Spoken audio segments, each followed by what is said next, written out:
The National Theatre was formed in 1963. It's very unusual. It's the only theatre that's formed by government decree. So it was a bill passed through Parliament to set it up. The idea of it came shortly after the Second World War. The first director was Laurence Olivier, and he was given a sum of money to set the theatre up. And rather than wait for a new building, he decided that he would move into the Old Vic while they worked on the ideas for how to build a new theatre.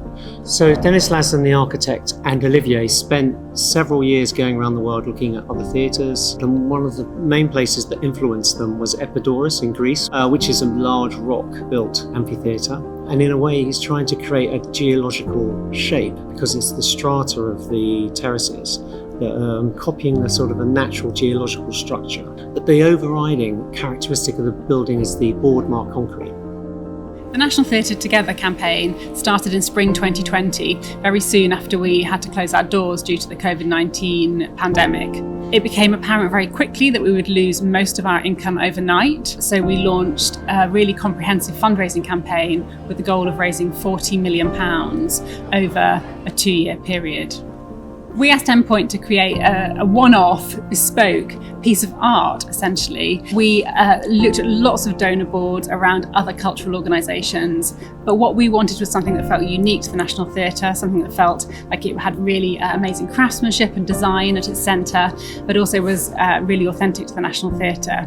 We really touched on the idea of light and of a luminaire as a way of really celebrating our most generous donors and having their name in lights. But I think the main challenges for us is that we always want to create the most beautiful and unique opportunities for our supporters to feel proud of their relationship with National Theatre. So the hard thing was finding something that was really different to what every other organisation had done, but also work with this really fabulous architecture and not work against it.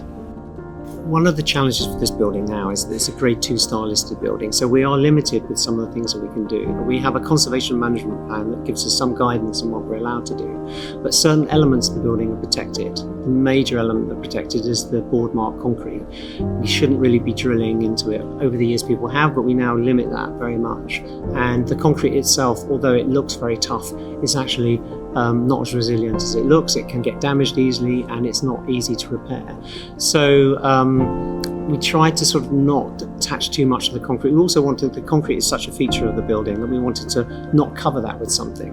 So the idea of having something that hung from above rather than was attached to the concrete was one of the sort of the first briefs we sort of gave them. One of the other challenges is that the foyer spaces, although during the daytime are lovely and spacious, in the evenings there are 2,500 people walking through the foyers, so you had to have something that wouldn't take up space, but at the same time you wanted something that was very impactful. So the idea of hanging something in the eye line we felt would actually be quite successful. Lasdun said that the foyers themselves were the fourth auditorium and the audience themselves were the performers and the city as a backdrop. What's so great now with the lighting installation, it's another part of that backdrop. We're also really proud of the fact that we can see this installation from outside. Audiences walking across the bridge can see this and wonder what is that spark of light inside. And also audiences coming in from the Olivier can see it during the day and in the evening as well. We settled on a coated aluminium, which is really important to us that it was a sustainable material, but also we wanted something that felt like it was authentic to the National Theatre. So we chose a colour palette that's part of Lasdun's original design. But also the National Theatre is the largest factory in central London, and we wanted something that felt like it had got a bit of that grit, a little bit of the industrial feel. What we really wanted to avoid was anything incredibly corporate or anything too slick, and I think we've got just the right combination. We really loved working in collaboration with the Endpoint team. Of course, this building is full of some of the world's best designers and directors who have very strong ideas about how things should look and feel in this building, quite rightly. And it was fantastic to see the way that the Endpoint team worked with the creatives in this building to make something that's incredibly authentic for the National Theatre and sits beautifully in our foyer. When we unveiled the installation in January, it was absolutely wonderful to see the supporters whose names are up there wander inside the space and look up and find their names, and there was such delight and wonder on their faces. That's something I will never forget.